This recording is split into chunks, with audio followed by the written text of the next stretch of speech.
Hey guys, you alright? This is Red Pill Phil, post-event at the Telford Nagah Open Day, and one of the main organisers, Anthony. How are you doing, mate? You alright? I'm all good, thanks. Yourself? Fine, thank you, mate. What an absolutely fantastic event. Congratulations. Yeah. How did you feel it went? It's really well. I mean, we had an open day, the first one, when it was quite early in our journey, really, and it was maybe the numbers weren't as good as expected, but I thought today the numbers were great. A lot of people stayed around afterwards, interaction, meeting some new contacts, and but yeah, I thought all round. I mean, the Survivors Matter family coming down, you know, PAG UK, Shatter Boys, you know, and I thought all round, I thought it was a really, really positive day. So, yeah. And there was family members here as well, wasn't there? Yes, we had, because in Telford there was 3 girls that lost their lives. You got Lucy Lowe, Vicky Round, and Becky Watson. We had family representing all 3 of them girls. And obviously Torrin helps us out anyway with our group, and she's been fantastic. We got to present her with a bottle of vodka for her, and that, brilliant! You know, and yeah, it was good having them there. We spoke to Vernon, Vicky's dad, as well, and you know, we've been in regular contact with these people as well, and offering our support where we can, and just weekly check-ups, you know, just pop in, have a cup of tea, and just a chat with them, you know, as well. And so it was good to have them there as well, to be fair. We did actually have them, obviously, in a minute's silence as well for the 3 days. Yes, yeah. Which was well observed as well. Yeah, that was very poignant. Yeah. You know, one thing that impresses me, mate, we've just had a chat outside, and you were talking about all the different initiatives that you're doing, rolling out. One of them that you mentioned is like the cyber end of it, you know, with how easy it is for young kids nowadays to be lured in by people online. Yeah, exactly. Because when it was set up, I mean, Telford, as we know, has got the you know, as many other places, got a huge issue with, you know, child sexual exploitation and the grooming gangs. But one thing we're doing is, some people seem to think that that's all we're doing, but it's actually, you know, behind the scenes there's a lot going on with regards to all other areas of abuse, and like you said, online being one of them. We've been working with online specialist team. The one woman who's actually a decoy, she's like a 13-year-old girl, she's probably in her late 50s, and you know, she's been to our committee meetings, and she showed me her phone, and you know, the phone that she's got, and I mean the messages are absolutely, you know, just vile, and it's not just off like 10 or 12 people, it's like near enough 100 people, you know, that are messaging each time, and so it is, yeah, and it shows how big a problem. And we did actually have a case come through to us where the mother was, thankfully, she checked the daughter's phone, even though she was saying, "Oh, I'm a terrible mother." I'm like, "No, you're not. You've actually checked your daughter's phone. You're far from it." And there was actually a daughter who's 12 years old was getting messages on Snapchat by a guy in his 30s asking for photos, etc. But I calmed her down. We passed her on to this online specialist team, the one we're working with. They managed to then get the mother round, and they got into it, and it's now been dealt with by the decoy team, and that obviously, so that's showing that our group, where we're targeting all areas of child abuse, but we're getting successes in all areas as well. You know, it is a case that, you know, we want to make sure that we've got every avenue covered, really, so to make sure that they're safe, to safeguard kids in all areas. So, yeah. Do you think the message in Telford is starting to resonate, as the Telford locals getting involved with your initiatives and what you're doing? We've had, I mean, with the group's probably just under 7,000 at the moment, which has been, you know, it's done it the right way. It's not just gone snow up bang, it's just gone loads and people starting, "Oh, hang on, I don't know what this is about," and coming off. It's just done it the right way, progressing the right way. You know, people are actually hearing about what we're doing and joining the group, and we've, like I said, we've got online, you know, on the actual, you know, social media. It's great. The support's there. We've had Angela, who does our leaflet inside, and she does a lot of the leaflets around the town. But she's had people who, I think about 20 odd people the other week, who wanted to, and they've all took leaflets for their area and they've dished them round. So we've had a good response that way, and we've had people come today who want to get involved. I think someone lives out near Kidderminster way, which is, you know, a bit further away, but they want to get involved as well. Brilliant. So we've had contact from people from Worcester who want us to set some up similar there in Worcestershire. So, you know, it's definitely, there's a lot of interaction, a lot of engagement with the community. When I'm out and about, people will come up. I get the odd, you know, because I have to do these live videos, which I'm not keen on, but, you know, I even had someone after a photo with me, and you know, people say, "Oh, you're that guy off Facebook." It's a bit, a bit weird, like I'm not in for that. But that just shows that, you know, people are watching and getting out there. Which is the most important thing. So, and when I'm out and about, it's quite hard when I want a good night out with mates, because you get a lot of people that everywhere I go, they want to talk about what we're doing. Sometimes you just want to have a little bit of a switch off. Yeah. And but it's great to see so many people that are supportive of what we're doing, and I think there's a lot of people that are quite wary about being forward about what they're doing and coming out publicly, because obviously we know there's still some dangerous people in this town that have, you know, abused kids with regards to the gang element, the grooming gangs. So some people are they're happy to be on the group support, but when it comes publicly, they're a bit, which is understandable, which is fine. You know, there's an element of fear and intimidation with this. Of course. And I mean, I've took it on myself to do what I'm doing. And I mean, you've said you've been walking the streets and you've had people saying negative things to you regarding that. I've had comments made, yeah. I have had comments, and there's been certain phone calls to the helpline we've had before, and friends of mine have been asked about me and stuff like that. So, and you know, you do put your neck on the line a bit, you know, and put your head above the water, I suppose. But at the end of the day, we're not the only ones that should have any problem with us are the people that have abused children.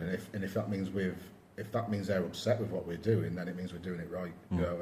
And I'm not bothered about upsetting people that have abused children, because they're the people that ideally would love to have behind bars, you know. But our priority is making sure the kids are safe. I mean, it's a shame that I look at people like yourself, people like Billy and Danny and Mike, you know, just normal citizens who are, for all intents and purposes, doing the job of the establishment. Yeah. You know, and so for that, you've put yourself up there as somewhat of a hate figure. Yeah. But in reality, all you're doing is what they should be doing anyway. You shouldn't be putting yourself in that position, or your family, because it'll spread out. You know, your family could get vilified for this just as much as your friends, and this, that, and the other. It just shows the state of affairs where we're at, where a member of the public has to step up in order to get what the establishment should be doing, what the judiciary should be doing, to bring it to an awareness to people. Yeah, exactly. And, you know, when it comes to it, because we're not anti-police, we're not anti-anything, we're anti-failure, you know, and that's what we're against. You know, we're against failures, and we know that police forces are stretched. We know they've got, you know, that the budgets are tighter than all, you know, but you know, that's why we're here, to try and actually make a difference. And we do work alongside the police CSC team, and they are brilliant. Don't get me wrong, they're great. We take cases to them. We've probably had 30 plus in about 5-6 weeks. So you've got a good working relationship with the police? Yeah, there's a sergeant there I speak to on a regular basis, and we have meetings probably once a month just to catch up on that.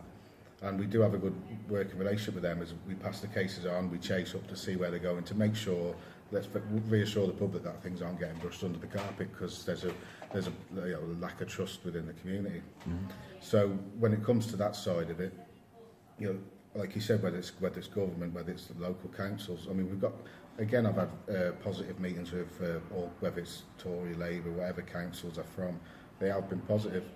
And but like I said, we've had people that try to say we're, you know, or myself is like, it's far right orientated, which seems to be a problem in society these days, where if you try to speak out against the subjects, which sometimes are the ones that may be, whether it's to do with race or whatever, if you go against certain people's opinions straight away, you're labelled as far right. And it's not about black, white, Muslim, Christian. It's about right and wrong, and that's simple. And it's as simple as that. We're not, you know, I've already spoke to a member of the council about getting me into the local mosque to speak to the imams there, to hopefully speak to, you know, to offer that, to basically relay the message that we are here for the Muslim women as well, Pakistani women, or, well, any, you know, it doesn't matter what background they're from. We are here for anyone that's been abused. We are here for them, any victims out there, but also we're against perpetrators of all backgrounds as well. So that's what we're just trying to say. It's not we're not pinpointed at one area. So victims are victims. Exactly. Yeah. It's irrelative of colour, really, isn't it? And that tag it's stifling. It's just one of them that probably cultural Marxism. It's just, there's no need, no place for it, when you can see that you try to help anyone, regardless of who they're all about. Now, it seems very ironic, Anthony, but am I right in saying that the park over the road, is that a regular spot for where certain crimes have happened over the With nothing that we know of, to be fair. Okay. I think up in Rochdale, I know there was a problem in the parks. Yes. Billy's been over today and having a look around doing his recce. Yeah. And because we are looking eventually at having, obviously what PAG UK have got, the parent patrols, it's something we do want to implement around here eventually. And, and obviously, despite what some public perception could be as vigilante, it's not, because we're not going to ask them to make citizens arrests or anything like that. It's just to gather information and if there's kids out on the street, to make sure someone will, you're okay, a female will go. It's differentiating. It's not a vigilante squad. It's just actually meticulously analysing the situation and just being there. Yeah. And then reporting any facts to the relevant people that can actually get the job done. Yeah, exactly. I mean, for instance, we had, I think someone did say about us, like we did that Telford Nagah, it's a vigilante group, but if it is, we're probably the worst vigilante group in the world because we take our information to the police. So it's, exactly. We're not. But that's the perception, deception again as well, isn't it? It's like saying, oh, you're right wing, or you're far right, or you're racist. Yeah. It's just as legitimate to call you a frigging leprechaun. Yeah. You know what I mean? It's that ridiculous because none of it carries any weight. It does not stick, but to the ill-informed, it means everything. Yeah. It means that, I can't go near him because, he's got this connotation. It's absolutely ridiculous. And when you see the positive work that you're doing, the people that were in this room, particularly victims' families as well, no one in this room feels that is the case. And the positive work you're doing rolling out, I mean, because you was talking to a young lady outside that you're talking about maybe rolling out into schools as well. Yeah. Well, we've got. We're just in the process of getting our actual business account set up because we've got funding coming in. We're going to get a big leaflet drop done for obviously around businesses in the local area, but also we want to do specifically for schools as well. And then we really want, one of our aspirations is to get into schools to actually speak to the kids, and then just to basically teach them and warn them about the dangers in this, and not just, we'll have to do separate ones because there's going to be some for CSE, there'll be some for regular paedophiles, if you could say, it's a word you don't like to use, I suppose, but and then also the online side. So there's so many different areas, because I mentioned it today, there's, as we all talk, like bank robberies, street robberies, car robberies, house robberies, they're all separate and they're all tackled separately. You're not going to put them all together and try and tackle them that way. And it's the same with child abuse. You've got online predators, you've got, like I say, the regular paedophilia, family abuse, and like the grooming gangs. So you can't just throw them all together and try to tackle them because you're in a mess then. You've got to separate each category to tackle each category and look at prevention. And that's why, like we said, all the other categories are predominantly white, but then there are the grooming gang issue. Its stats are like 84% Pakistani, and it's breaking the taboo and just being able to say that and talk about that. We're not saying that it's all Pakistanis. It's like saying that all British males, white males, are the ones that are targeting online. It's not. It's again, it's a percentage of them. But the fact of the matter is, we need to. When it looks at addressing it, we have to speak to the people where we want to liaise with that community. We want to get the community together, because if communities are, the more they're divided, the more there's tension, and I think also if people don't know how that community feels about what's happened, uncertainty creates more tension. So it's a case of getting people together and talking, and that vacuum will then get filled with misinformation. Before you know it, you've got pretty much chaos and a riot on your hands. Because exactly, and that's it. And it's about doing it the right way. And I said from day one, I think I spoke to the police quite early when I started this, and I said I wanted a day where people, whether it's in the summer or something, have the park over the road, have days where all faiths, have all faiths there, food and dress and stuff like that, get together, and to bring the communities a bit together. And the response of the police goes, we could have a Muslim day. I'm like, no, because that's, that would create more tension. Because that's swinging the other way. You've got, it's a people issue. This equality. When they mention equality, it's got that in it, exactly equal, and that's what we want. And I think a day like that with everyone together, we went to a Telford 50-year anniversary day, and there was Sikh stand, and you could pay, I think it was £5, and they were doing turbans, different colours, people walking around them. It's great, and that's the type of thing that we want to see, where it's all cultures come together, and to try and bring the community together. Because, like I said, the more they're driven apart, the harder it's going to be to tackle these crimes. So what's the next move then for Nagah? Well, I've got a meeting coming up with our local MP, Lucy Allen, who's been very vocal about the grooming gang issue in Telford. She's been vocal in Parliament as well, so it'll be an interesting one to have a meeting with her. I've met her a couple of times, but this is going to be the first sit down. We are, like I said, the leaflet drop's going to be big, really getting out there. We want to do door-to-door ones as well, so really, because not everyone's on Facebook, are they, or Twitter, so it's a case of really getting it out there. And then again, like looking at areas of where we build the group, because we've got 7,000. I keep saying keep adding, and I'm not doing that to say, oh yeah, I've got so many thousand on the group. It's purely the more eyes and ears out there, the better chance we've got of safeguarding the community. Because if someone who's seen that, someone might have seen something but didn't know about what we're doing, then it could come to us. So that's it. We want to just raise the profile, and again look at the patrol side of things. We're going to have our own little investigations going into certain things as well. We're linking in with a local support group as well, the survivors.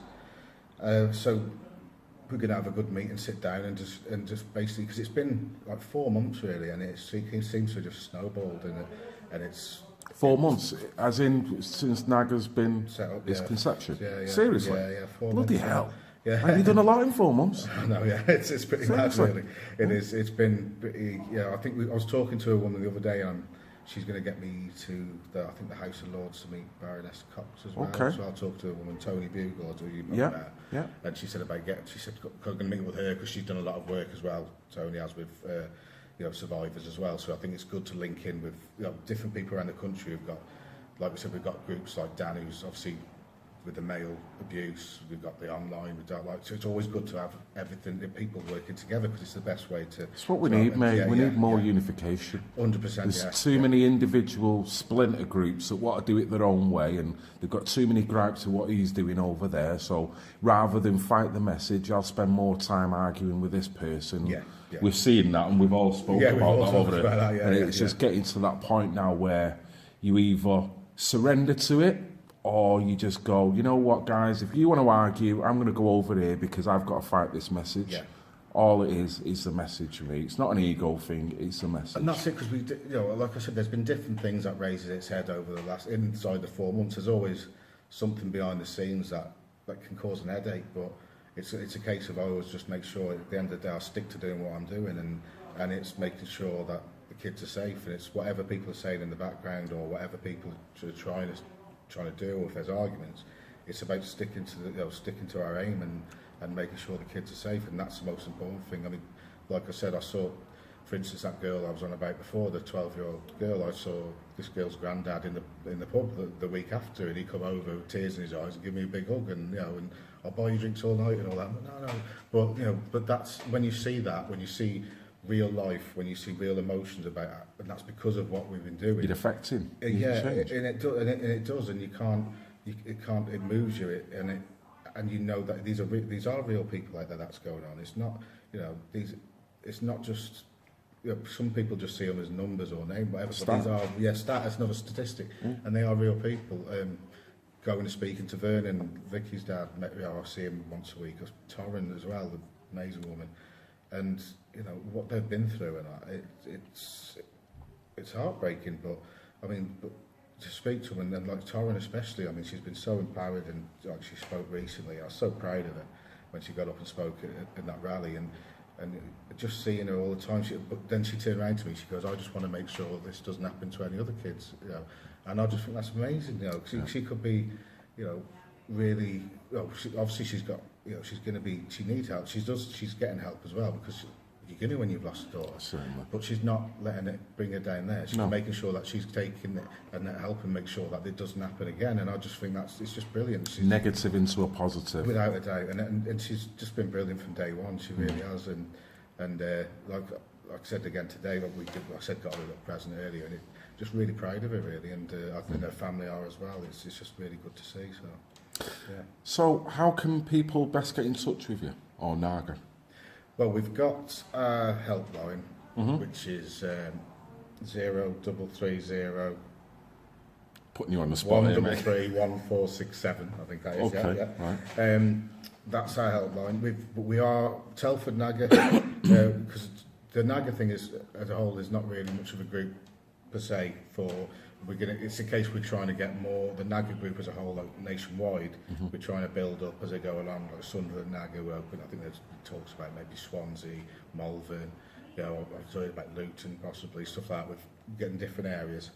But for myself, my focus which is Telford Nagah, but we have got a group on Facebook as well, which is just put Telford Nagah in, and there's a group there. Okay. And it's good in a way. I obviously we want more eyes and ears around here, so we prefer them to be local on the group, but also I think it's really good for other people around the country if they see it, to see how we're doing things here as well, and we hope it can influence other people to maybe contact us and say, well, can you help us set something up here? And we've got like Lee Williams and John Clinch who have been going around the country and to speak to people if they need something setting up. But what we're doing is kind of a pilot thing really here, and we can get guidelines set up of how to do it, how to speak to councillors, how to go about, because you have to be careful of how you do things as well, and you've got to build it. And I think people around the country, if they see what we're doing, it can inspire others to go out there and actually try and make a difference in their own communities. So, which is something that we hope, because there are many towns, all over the country that are going to need something like this. And again, it's not just CSE; it's all forms of abuse, and it's just a case of making sure that they're safe. So. It's a positive initiative, mate, that needs to be rolled out, and I'm buzzing that other cities are seeing what you're doing, and the fact that they want to roll it out is the biggest compliment you could have. It shows it's a success what you're doing, and you're doing it in the right way. Anthony, mate, Nagah, Pleasure. Thank you very much for your time, and well done for being courageous and sticking up for the people of Telford and on a national level, mate. Thanks a lot. That's great. Cheers. Good luck Thanks, in the future, mate. Cheers, mate. Take Thanks care. a lot. Yeah. Red Pill Phil, guys, like and subscribe. I love you all, even the pissing haters.